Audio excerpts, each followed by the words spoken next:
problems bigger than anything. God is bigger than any mountain I can or cannot see. Bigger than all my questions, bigger than anything. God is bigger than any mountain. Mpendwa mtazamaji, karibu tena katika kipindi chetu cha Mwangaza wa Biblia katika TV yetu ya Ong'atet. Karibu sana katika kipindi cha wiki jana tulikuwa na watu wengi waliandika message. Katika siku ya leo napenda nisome message moja mahali hapa ambaye ni ya ex-chief David Rotich kutoka sehemu za Songich. Chief anasema kwamba anapongeza kipindi na amekuwa shabiki wetu mara kwa mara. Ndugu David Rotich ambaye umekuwa chief pale sehemu za Songich, naomba Mungu akubariki pamoja na familia yako, na pia nashukuru wale tulikuwa nao katika masisi pale Songich. Watu wengi tulikuwa pamoja na Mungu alitubariki. Kwa hiyo mnambo nitasema wakati huu, naomba Mungu awabariki vile tulisema jana ni waombe. Tutakuwa pamoja katika kipindi hiki na zaidi ya mno tubariki Mungu wetu kupitia TV hii yetu ya Ong'atet, na zaidi ya mno uanze nasi katika kipindi hiki. Kwa hivyo katika siku ya leo mpendwa, tutakuwa tunaangalia tutaangalia katika kitabu cha Yeremia, ambaye ukiona katika nabii Yeremia Mungu alitoa onyo nyingi sana kwa watu wake. Kwa hivyo siku ya leo mpendwa, Mungu ametujalia tuone baadhi ya mambo ambaye Mungu alipompa mtumishi wake Yeremia kwa wakati wake. Kwa hivyo karibu uwe pamoja nami na ujisikie kwamba uko nyumbani mwa Mungu tunapotazama kipindi hiki. Kwa hivyo tunaanza na maombi. Baba mtakatifu, Mungu wetu wa mbinguni, mpendwa, unaotupenda, uliotuumba, umeona ni vyema tena katika siku ya leo tuweze kuwa pamoja katika TV yetu ya Ong'atet, ili niweze kutoa ujumbe kwa watu wote ambao watakao tazama katika siku ya leo, na zaidi Mungu waweze kufikia ujumbe wa pekee ambaye ni onyo nyingi ulitoa kupitia nabii Yeremia kwa ajili ya watu wote wa ulimwengu wakati ule. Hata nasi wakati huu Bwana tunahitaji onyo lako ili tuweze kutembea katika utakatifu wako na katika utukufu wako.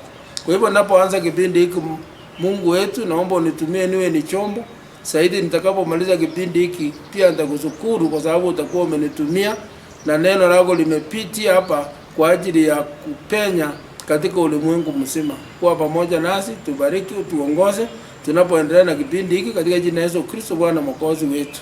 Kwa hivyo katika siku ya leo mpendwa, tutaangalia katika kitabu ya Yeremia 18 mstari wa 15.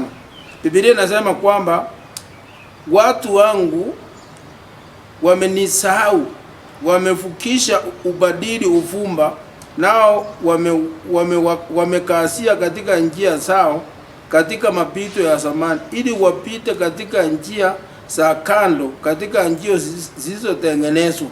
Mpendwa, hapa Mungu anasema kupitia mtumishi wake Yeremia kwamba watu wangu wamenisahau, wamevukisha uvumba sao sao na wamekasia katika njia sao, katika mapito ya zamani, ili wapitie katika njia za kando, katika njia zisizotengenezwa. Siku ya leo mpendwa, tutaangalia mambo mengi ambayo kichwa cha mahubiri ya siku ya leo ni mapito yako. Kwa hivyo katika siku hii tunaona katika kitabu cha Yeremia, katika Yeremia 18 mstari wa 15, Biblia inasema kwamba Mungu anasema maana watu wangu, Mungu mwenyewe anasema maana watu wangu wamenisahau, wamevukiza uvumba katika ubadili, nao wamekasia katika njia zao. Mungu anasema kwamba watu wangu wamenisahau na watu wangu wamevukiza ubadili uvumba, na huko wakikaza mwenendo wao katika njia za kando kando. Ukisoma kitabu cha Biblia ya habari njema inasema watu wangu wamepitia katika njia za vichorochoro, kuonyesha kwamba watu tumewacha Mungu na tunaanza kupitia kando mahali Mungu ametupa tuweze kupitia ni katika neno lake, Biblia takatifu, tuweze kupitia katika njia hii. Lakini wao tumesema kwamba hatutaki kupitia katika njia hiyo. Ndio Mungu akasema watu wangu wamenisahau. Wamenisahau na pia wamevukiza ufumba katika njia zao mbaya. Na Biblia inasema kwamba katika mapito ya zamani, wamerudia mapito ya zamani. Katika mapito yale ya zamani, mahali ambayo tumetoka, wapendwa, watu wa Mungu, tulikuwa katika hali ambayo haikumfurahisha Mungu. Lakini alipotuita kutoka yale mapito ya zamani, tukakuja tukakuwa watu wa Mungu. Mungu amesema tena tumemsahau na kuanza kurudia yale mapito ya zamani, ambao tunapita katika njia za kando kando, njia ambayo mpendwa, Biblia inasema kwamba asijatengenezwa. Hizo njia asijatengenezwa. Njia hizo ambazo asijatengenezwa ni njia za zamani, njia ambazo Biblia inasema asijatengenezwa. Maana uokovu wetu uliandaliwa na kutengenezwa na Mungu wetu wa mbinguni. Ndio sababu Mungu mwenyewe anasema kwamba hao watu wamenisahau, maana wamepitia katika mapito ya zamani na katika njia saa wamekaza na kupita njia za kando kando. Tunapozungumza njia kando kando, tunaanza kupitia katika mafundisho ya kando ambayo haiwezi kumtukuza Mungu mpendo. Ndio maana Biblia inasema pale, ukisoma katika mstari wa 16, ili kufanya nchi yao kuwa kitu cha kusangaza na kusomwa daima, kila mtu apitaye karibu nayo atasangaa na kutingiza kichwa chake. Tunaona kwamba mpendwa, watu wanapopitia katika njia hizo za kando kando, Biblia inasema kwamba watu wanapopitia katika nchi kando kando wanafanya nchi yao ikuwe kitu ambao ni ukiwe, mahali ambayo kitu ambayo kionekani. Kwa hivyo tutakapopitia katika njia za kando tutakosa utukufu wa Mungu. Hizo njia ambazo tunapitia mpendo asijatengenezwa. Mungu mwenyewe alipoandaa ukombozi wetu alitengeneza kila kitu, lakini tunapopitia kando kando tunaona kwamba hata tunaharibu nchi yetu, tunaharibu kanisa. Ndio tunaonyeshwa kwamba katika mstari wa 16 hata watu wanaotutazama wanasema kwamba watasangaa na kutingiza kichwa kwa sababu ya msangao kwa yale watu ambao wanafanya ambao hawawezi kutukuza Mungu. Jambo la pili, ukiona katika mstari wa 17, nami nitawatawanya mbele za adui kama upepo wa mashariki, nami nitaviangalia visogo vyao wala si nyuso zao. Biblia imesema kwamba wakati tutakapovutia njia za kando kando, Biblia inasema kwamba Mungu atatuona katika visogo, katika huko nyuma, hata angalia uso zetu, maana tutakuwa tumevuruswa na tumeenda na tutaenda mbali na Mungu. Kwa hivyo Mungu atatuangalia katika visogo vyetu, si nyuso zetu. Kwa hivyo wakati tunapovuguzwa hatutaangaliana Mungu uso kwa uso, maana tumepitia katika njia ambayo simpendezi Mungu. Ndio sababu katika wakati huu Biblia inasema kwamba watu wangu wamenisahau. Tulienda mpaka tukasahau kwamba neno la Mungu kuna utaratibu, neno la Mungu kuna mambo kadhaa lazima tuweze kufuata. Ndio maana Biblia iliwekwa ikakuwa mwongozo wa pekee. Tukienda kando na Biblia tutaona kwamba tutakosa mwongozo wa Mungu na utaratibu wa Mungu. Ndio Mungu hapa analia, Mungu alalamiki, Mungu ali, maana sisi ndio tutapotea. Lakini Mungu anataka kujiuliza kwamba sisi watu wake tumeenda katika njia za kombo kombo. Ukiona Yeremia 2 mstari wa 13 mpendwa, pia kuna neno nataka tuangalie katika mstari wa 13.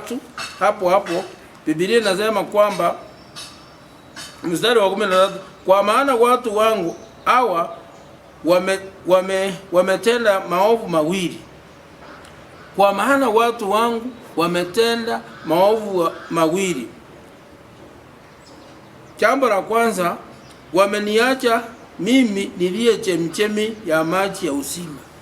Jambo la kwanza ambao tumefanya, tumewacha Mungu aliye chemchemi ya maji ya uzima. Tumewacha Mungu aliyo chemchemi ya maji ya uzima. Hiyo ni jambo la kwanza.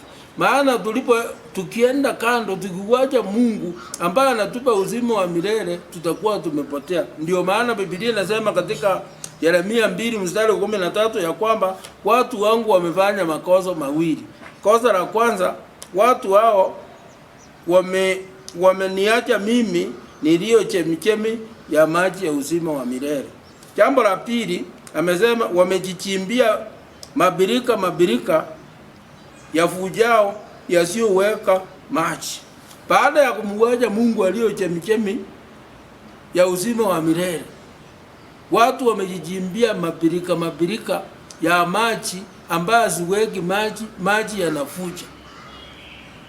Kwa hivyo nataka uone jambo hilo mpendwa.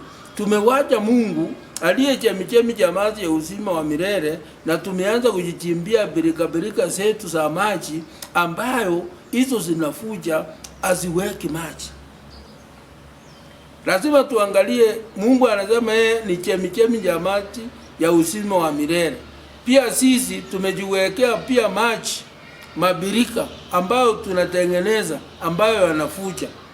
Jambo la pili, pia tumeelezwa kwamba hapo ndipo tutakosa njia ya Mungu. Maana kama Mungu ametuchimbia, ametuonyesha maji ya uzima, alafu tunaanza kuunda yetu, hapo tunaona kwamba tutakuwa tumeenda kinyume na mapenzi ya Mungu. Ndio Yesu Kristo akasema, mimi ni chemchemi ya maji ya uzima wa milele, mimi ndio mkate wa uzima wa milele. Ndio tunaona pale mpendwa, Biblia inasema hapo katika mstari wa 15, je, Israeli ni mtumwa au je, Israeli ni msaliwa? Biblia inauliza swali kwamba je, Israeli ni mtumwa? Ikaweka swali, je, ni msaliwa? Hapo jini nasema, mbona mmekuwa mateka? Mungu anapozungumzia Waisraeli wakati ule, Mungu aliwakomboa na akasema hao ndio taifa langu teule, ambaye Mungu wa mbinguni aliweza kuweka hekalu lake takatifu katika Israeli na akawachagua wakuwa wana na binti za Mungu. Lakini wakati walipoenda kando mpendwa, ndio sababu Biblia inauliza katika mstari wa 14 Yeremia 2 ya kwamba je, Israeli ni watumwa? Wamekuwa watumwa. Je, au ni wasaliwa? Akasema kwamba mbona basi mmekuwa ni mateka? Tunapofanya dhambi mpendo mtazamaji, tunakuwa mateka wa Shetani. Tena si wasaliwa wa Mungu, si wasafiri wa mbinguni. Kwa hivyo ndio maana tunaambiwa hapa leo ni kwamba tuweze kuangalia mpendo namna tunapotembea na Mungu. Kwa sababu maana tukimsahau Mungu tutakumbuka mwingine. Hapa duniani kuna Shetani ambaye apendi hata aone ukiomba, apendi aone hata ukifanya mambo mazuri, apendi hata ukimpenda jirani yako. Ndio maana hapa watu wanageuka kuwa watumwa. Hiyo ni Mungu anauliza. Ukiona hapa inasema kwamba umekuwa aje basi kuwa mche usiovaa wa mzabibu mwito machoni pangu. Maana ichapo watapojioza na kwa magadi na kujipatia sabuni nyingi, lakini uovu wako umeandikwa mbele zangu, asema Bwana. Kwa hivyo tutakapogeuka mpendwa na kwenda kufanya mambo kinyume cha Mungu, hata ingao tutachioza na sabuni nyingi ama magadi, uovu wetu utakuwa umeandikwa mbele za Mungu daima. Kile kilicho muhimu kwamba sisi kama watu wa Mungu tusisahau mahali Mungu ametutoa. Usisahau mahali Mungu amekukomboa. Watu wengine wengi walikuwa wamekuwa mbali na Mungu, lakini Mungu amewaita. Juzi tulikuwa na kijana moja ambaye Mungu alimsaidia akaweza kuokoka, na alipookoka akasema kama si corona singeokoka. Unafikiri huyu kijana atasahau wakati alipookoka? Kwa sababu hata sahau. Kwa nini sisi tuweze kumsahau Mungu wetu kwa upesi? ambaye ametuokoa hivi majuzi, na sasa tunaanza kuendea njia kando kando. Tunaposema njia za kando kando, zinamaanisha kwamba tunaenda njia na kuwacha mambo ya Mungu pole pole mpaka tutaanza kufanya mambo ambaye ni yetu wenyewe. Ndio maana Biblia ikasema kwamba watu wamefanya makosa mawili. Kosa la kwanza, wamewacha Mungu aliye chemchemi cha maji ya uzima wa milele na kuanza kuchimba mabirika yao ambayo yanafuja. Tunaanza tena mafundisho mengine ambayo yanafuja, mafundisho ambayo hayaendi na Mungu, mafundisho ambayo hayatafurahisha Mungu mpendo. Hiyo ndio maana Mungu anasema kwamba alipanda mti mzuri wa mzabibu katika shamba lake, lakini imekuwa ni mzabibu mwitu. Jambo ambalo tunataka kuliona, nataka tuone kitabu cha hicho kitabu cha Yeremia. Yeremia Mungu alimtumia sana kwa ajili ya onyo la Israeli. Tukiona Yeremia 6:16 mpendwa, tutaangalia mambo kadhaa.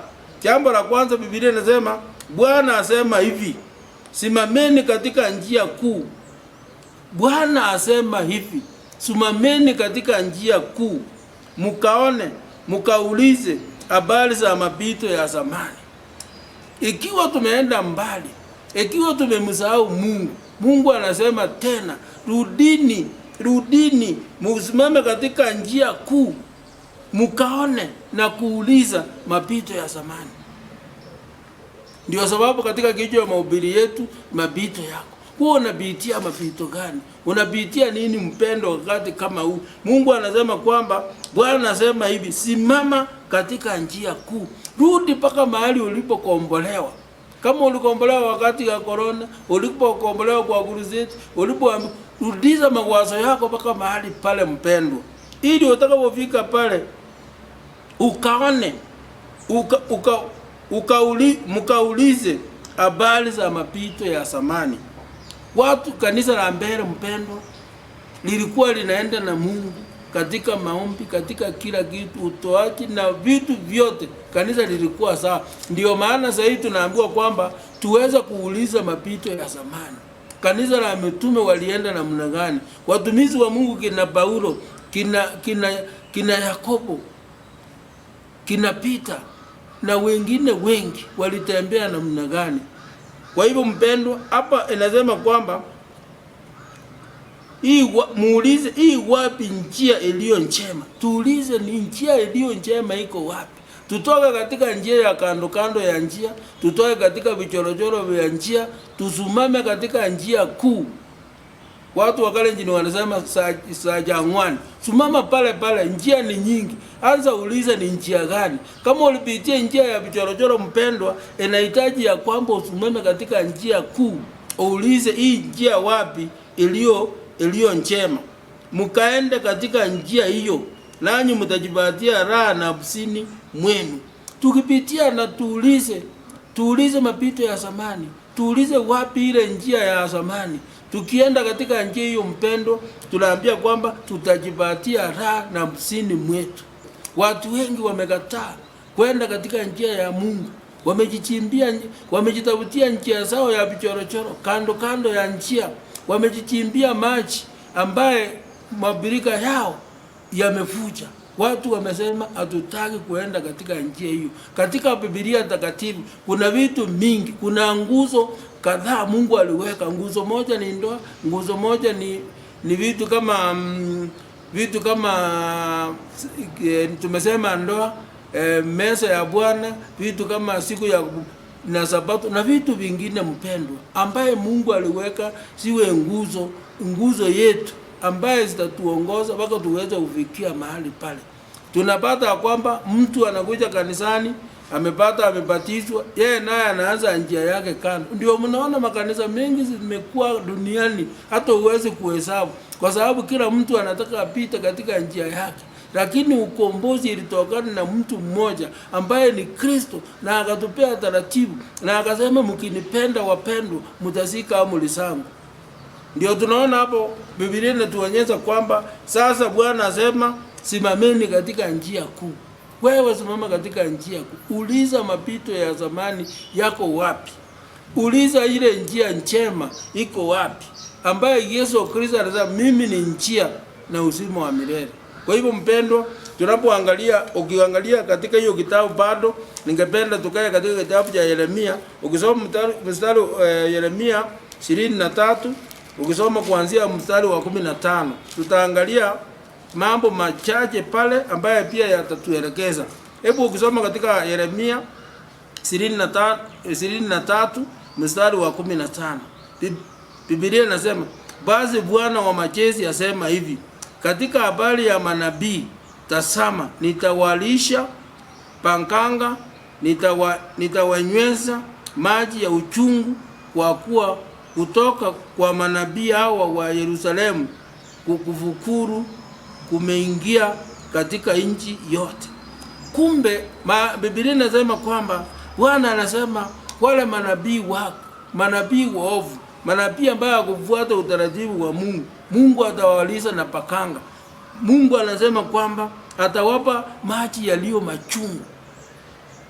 Hawatapata maji ya uzima wa milele, lakini watanyweshwa na maji yaliyo machungu, kwa sababu unabii wao wa uongo umesambaa katika Yerusalemu yote. Ndiyo maana hapa Biblia imetuambia kwamba wamekufuru na kufuru kwao kumeingia katika nchi yote.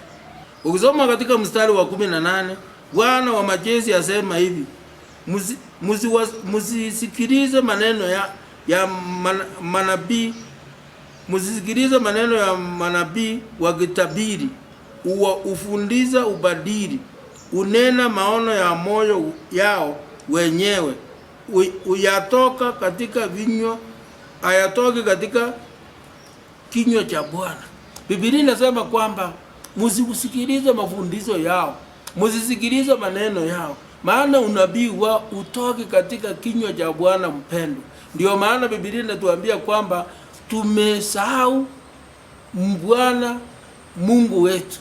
Kwa nini utamsahau Mungu? Tunasahau njia zake na mafundisho yake. Ndio hapa Biblia inatuambia kwamba katika wala watu wanaofundisha uongo, usisikilize mafundisho yao wala kusikiliza maono yao, maana ni ya mioyo yao wenyewe, hayatokani na Mungu. Kwa hivyo kumbe katika siku ambayo tunaishi, kumbe ni sawa na siku za kina Yeremia.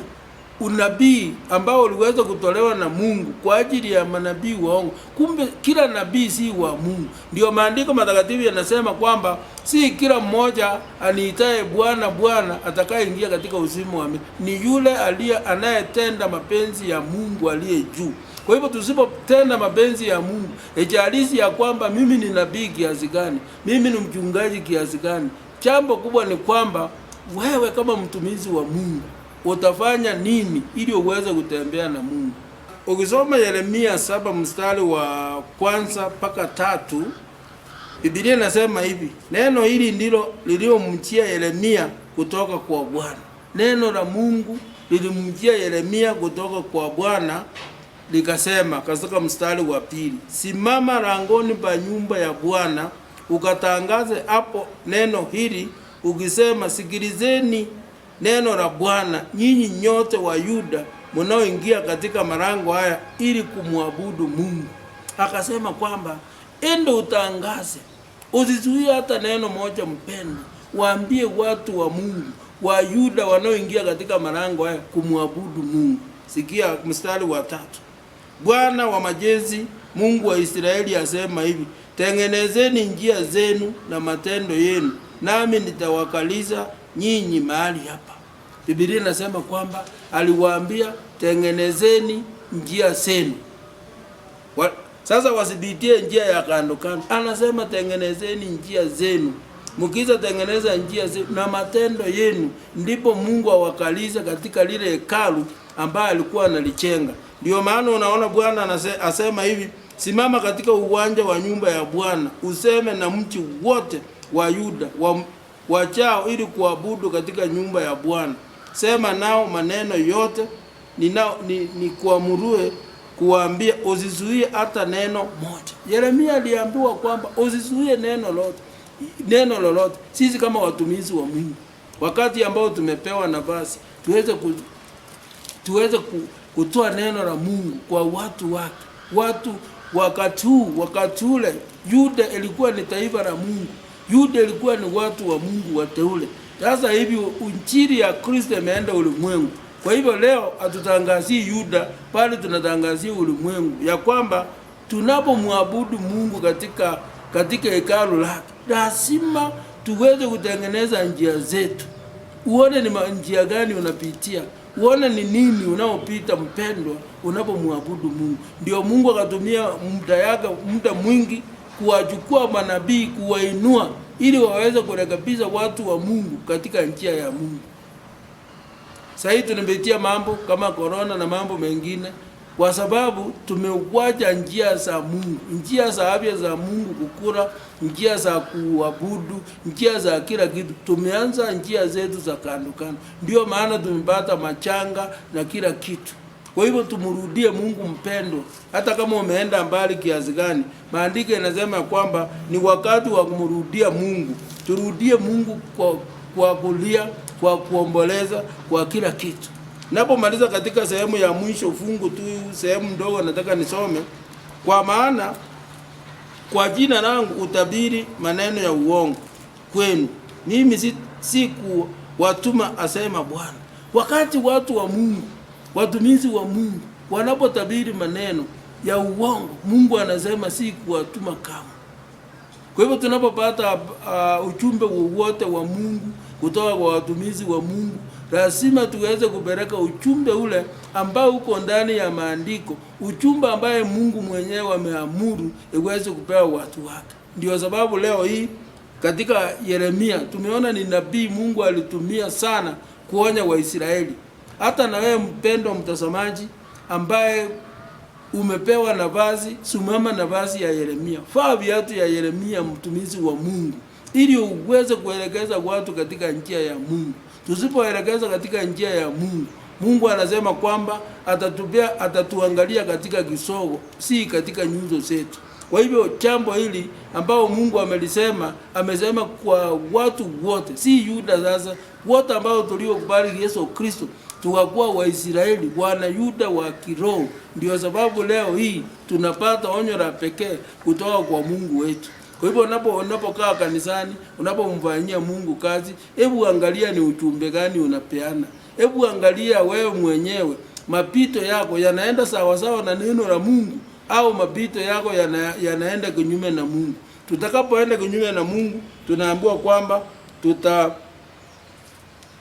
tutapotea sisi wenyewe. Ndio tumeambiwa kwamba kwa maana kwa jina langu utabiri maneno ya uongo kwenu.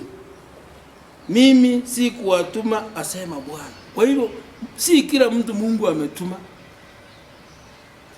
Si kila mtu ametuma. Kumbe kuna watu Mungu ametuma na kuna watu ambao hawajatumwa na Mungu. Ndio tunaona Biblia inasema kwamba kina Yeremia, kina Isaya, kina Ezekieli walikuwa manabii wakubwa ambaye Mungu aliwaongoza wakatabiri maneno Mungu alihitaji aweze kutabiriwa kwa wakati wao. Na tukaona kuna manabii wadogo, kina Amos, kina Zakaria, kuna Hagai, na wote pia walipewa ujumbe, hata ingawa ni ujumbe mfupi, lakini ilikuwa ujumbe wakati Mungu alipokuwa anatarajia iweze kuwafikia watu.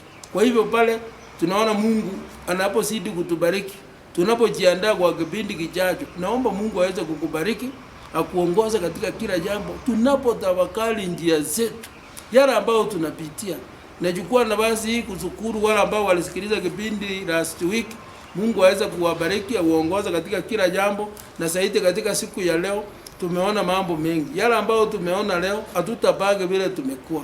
Kama ulikuwa usome Biblia na uende sawa sawa na neno hilo, tafadhali Mungu akusaidie tuelekeze watu katika ndani ya maandiko. Na maandiko ya Mungu yako wazi. Kwa hiyo kufikia pale, Mungu akubariki, akuongoze mpendo. Tukikutana wiki lijalo tutamshukuru Mungu. Kwa hiyo katika hayo machache, Mungu akubariki.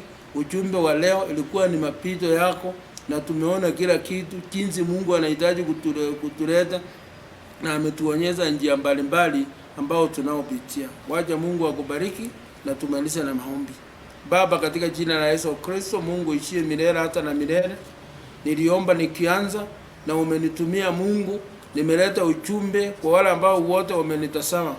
Kuna wale wengi ambao walikuwa wameenda katika njia ambazo Mungu umetuonya siku ya leo. Hebu turudize sote, kwa sababu sisi ni binadamu. Pale moja kwa moja huwa tunakosa katika yale makosa ambayo tumeenda kinyume cha mapenzi yako. Patara Mungu utuone katika kisogo. Tunaomba Mungu utupe uso wako kupitia kipindi hiki. Watumizi wako ambao wanahubiri, watumizi wako ambao wanasikiliza mahubiri, naomba Mungu aweze kutubariki, utuongoze, utuinue, na zaidi ya kutuinua uweze kutuponya katika hali ya kiroho na mwili. Sasa tunapopitia nyakati ngumu za nchi yetu, magonjwa ya corona yanaongezeka, hata mahospitali watu wameogopa kwenda, hata madaktari wameogopa kutibu watu. Uliye daktari mkuu, Mungu wetu, kinga madaktari wetu wanaotibu watu katika hospitali zetu. Hata wale ambao wamepatwa na magonjwa, hebu Mungu aweze kuwaponya. Wacha Mungu utujalie mema katika wiki hili, hadi tukutane katika wiki lijalo. Tuendelee kutukuza kupitia TV yetu ya Ong'ateti tangu sasa na siku zote, maana nimeomba katika jina la Yesu Kristo aliye Bwana na Mwokozi wetu. Amina. My problems bigger than anything. God is bigger than any mountain I can or cannot see. Bigger than all my questions, bigger than anything. God is bigger than anything.